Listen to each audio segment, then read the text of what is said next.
വഹാബികൾ ചിലപ്പോൾ പറയാറുണ്ട്, ഞങ്ങളുടെ പ്രസ്ഥാനമാണ് ഒരു സംഘടന എന്ന നിലയ്ക്ക് കേരളത്തിൽ ആദ്യം ഉണ്ടാക്കിയത്. അത് ശരി തന്നെയാണ്. കാരണം എന്തുകൊണ്ട്? സംഘടന എന്ന രൂപത്തിൽ ആദ്യമായി വഹാബികൾ ഉണ്ടാക്കിയപ്പോഴാണ് ആ സംഘടനയെ പ്രതിരോധിക്കാൻ നമ്മൾ സമസ്ത കേരള ജമിയത്തിൽ നിന്നുണ്ടാക്കിയത്. അതിനിപ്പോ ഇവിടെ ഒരു പ്രസ്ഥാന ആവശ്യമില്ലല്ലോ.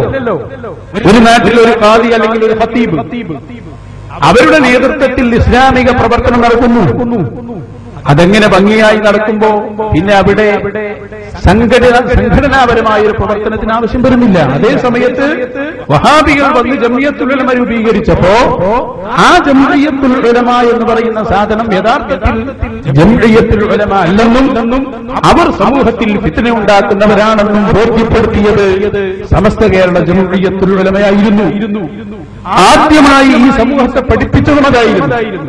നമുക്കറിയാം, പെരിന്തൽമണ്ണയിൽ നടന്ന സമസ്തയുടെ സമ്മേളനത്തിൽ വളരെ പ്രധാനമായി പറഞ്ഞ ഒരു കാര്യം മുഹ്തദീങ്ങളോടുള്ള ബന്ധത്തെ സംബന്ധിച്ചായിരുന്നു.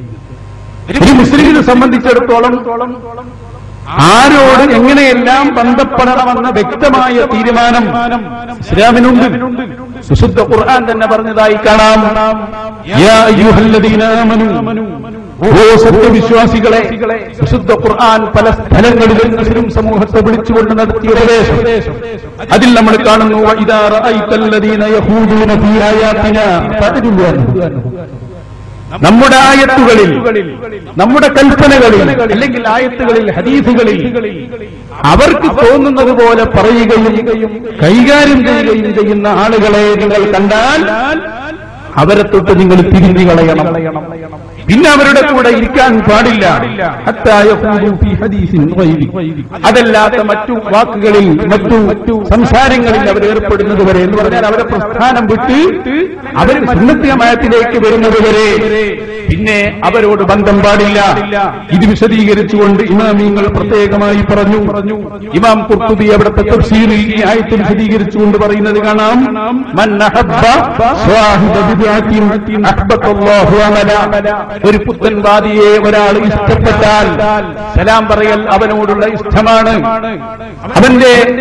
അവന്റെ പരിപാടികളിൽ നമ്മൾ സംബന്ധിക്കൽ അവനെ സന്തോഷിപ്പിച്ചുകൊണ്ട് ചെയ്യുന്നത് അവനോടുള്ള സന്തോഷമാണ്. ഇങ്ങനെ ഒരാൾ ചെയ്താൽ അഹ്ബത്തല്ലാഹു അമലഹു, അല്ലാഹു അവന്റെ അമല് തന്നെ പൊളിച്ചു കളയും. അല്ലാഹു നമ്മളെ കാത്തുരക്ഷിക്കുമാറാകട്ടെ. ഈ ഒരു വലിയ സത്യം എത്രയോ നിങ്ങൾക്ക് ഞാനത് പറയേണ്ട കാര്യമില്ല, എപ്പോഴും കേൾക്കുന്നതാണ് നമ്മുടെ ഉസ്താദുമാരുടെ വാദുകളിൽ. ഒരാൾ പുത്തൻവാദി ആയാൽ എന്നല്ലല്ലോ അതിന്റെ അർത്ഥം. പുത്തൻവാദിയെ ഒരാൾ ആദരിച്ചാൽ, പരിഗണിച്ചാൽ എന്താ സംഭവിക്കാൻ പോകുന്നത്? ഇസ്ലാമിനെ പൊളിക്കാനാണ് അവൻ സഹായിച്ചത് എന്ന് പറഞ്ഞത് ശഫീഉനാ റസൂലുള്ളാഹി.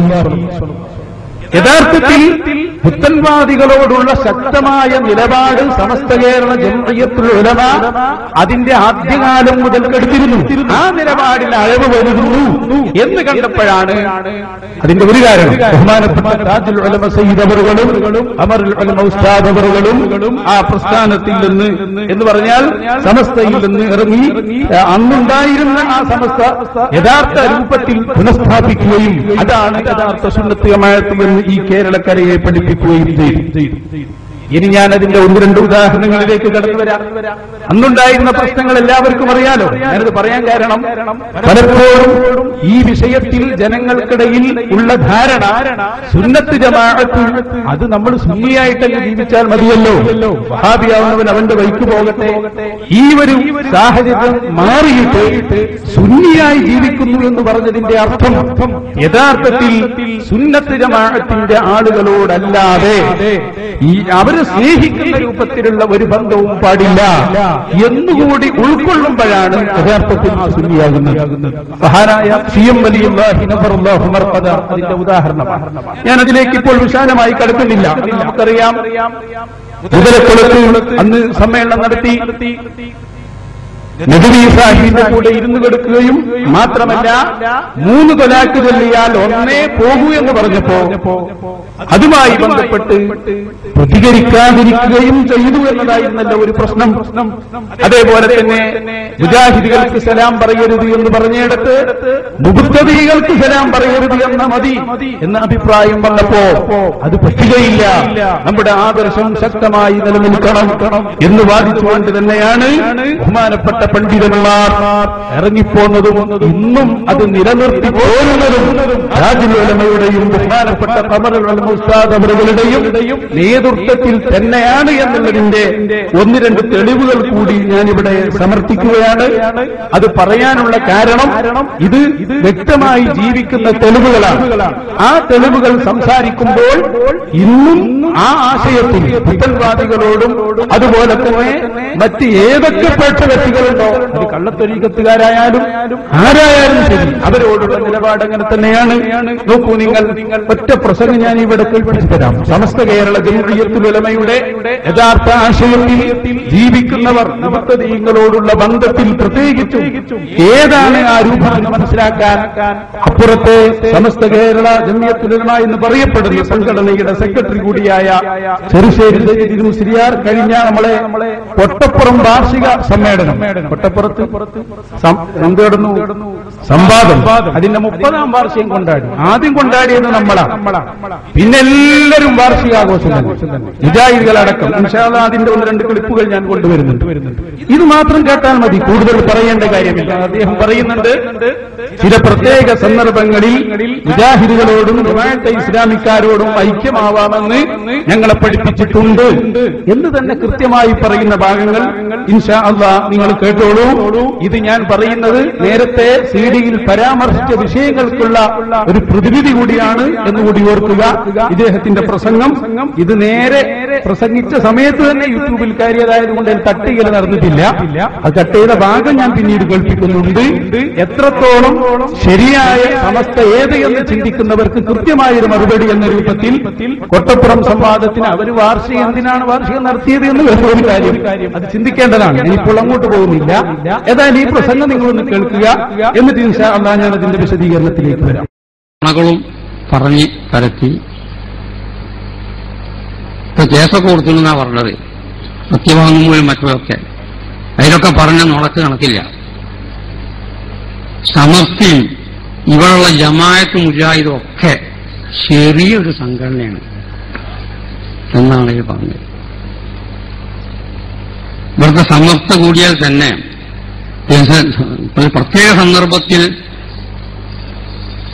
മുജാഹിദും ജമാഅത്തുമായിട്ട് ഐക്യപ്പെടുന്ന തിരക്കണില്ല എന്ന് ശംസുൽ ഉലമ കണ്ണിയപ്പൊക്കെ നമ്മൾ പഠിപ്പിച്ചിട്ടുണ്ട്.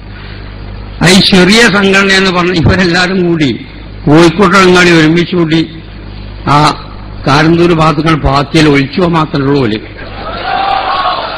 അങ്ങനത്തെ ഓലെപ്പറ്റി പറഞ്ഞ് ചെറിയൊരു സംഘടനയാണ്. അതിന് ഏറ്റവും വലിയ പോയിന്റ് നിങ്ങൾ ശ്രദ്ധിച്ചോ, ചില പ്രത്യേക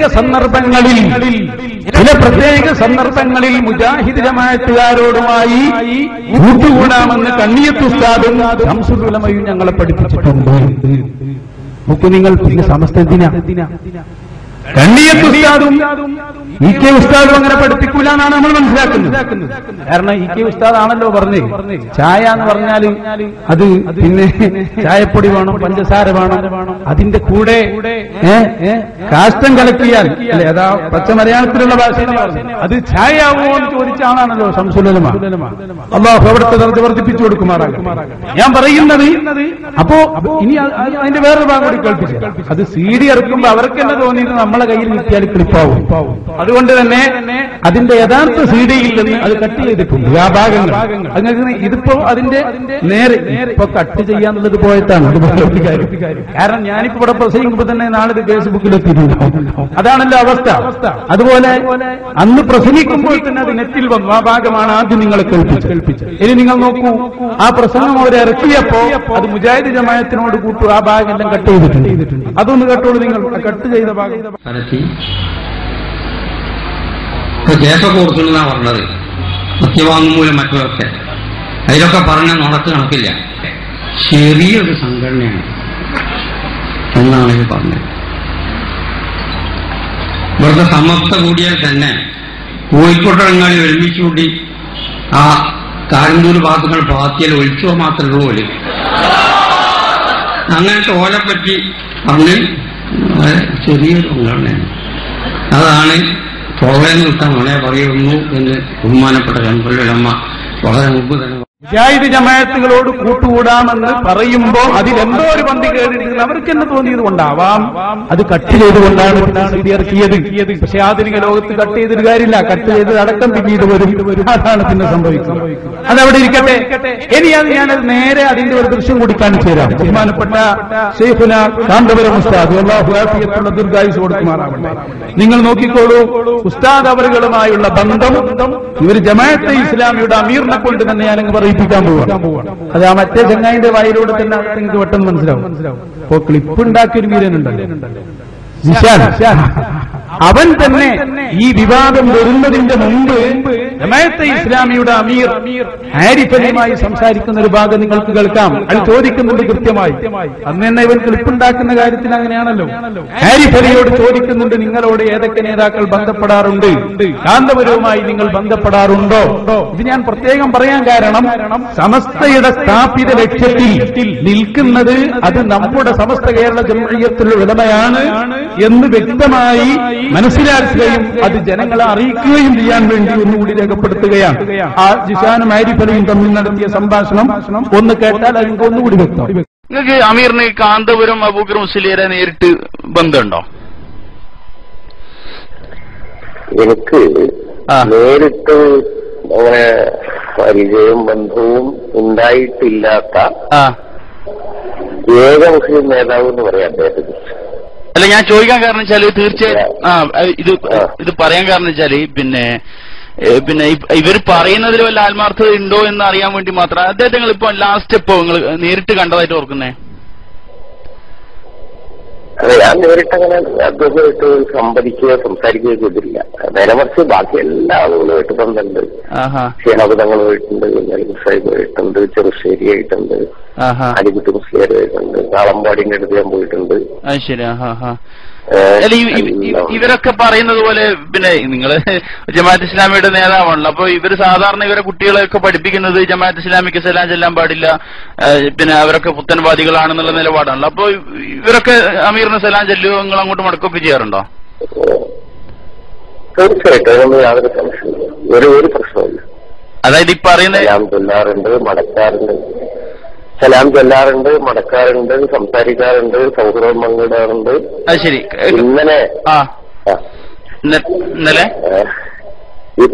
ഇന്നലെ സമസ്തയുടെ സമ്മേളനം ഉണ്ടായിരുന്നു. അതെ, അവിടെ നമ്മുടെ 2-3 നേതാക്കന്മാരെ ഞാൻ പറഞ്ഞയച്ചിരുന്നു. അവര് അവിടെ പോയി മറ്റവര് വളരെ സന്തോഷപൂർവ്വം സ്വീകരിച്ചു. പിന്നെ വർത്താനം പറഞ്ഞു. ഞാൻ ഇന്നലെ അലികുട്ടി മുസ്ലിയാരെ വിളിച്ചു. ഇന്ന് ധാരാളക്കണക്കിന് ആളുകൾ പങ്കെടുക്കുന്ന പരിപാടി ആയതുകൊണ്ട് അത് വളരെ ഭംഗിയായി നടത്താനും അതുപോലെ അപകടങ്ങളോ പ്രശ്നങ്ങളോ പ്രയാസങ്ങളോ ഒന്നുമില്ലാതെ കഴിഞ്ഞുകൂടാനും വേണ്ടി പ്രാർത്ഥിച്ചു. അപ്പോ അയാളെ പ്രാർത്ഥനയോടുകൂടി അതെല്ലാം റെഡി ആയിട്ടുണ്ടാവും. അപ്പൊ ചുരുക്കത്തിൽ നോക്ക്, നിങ്ങൾ സലാം പറയാറുണ്ട്, മടക്കാറുണ്ട്, അതൊരു പ്രശ്നമേ അല്ല. അപ്പൊ ഞാൻ പറഞ്ഞു വന്നത് സമസ്ത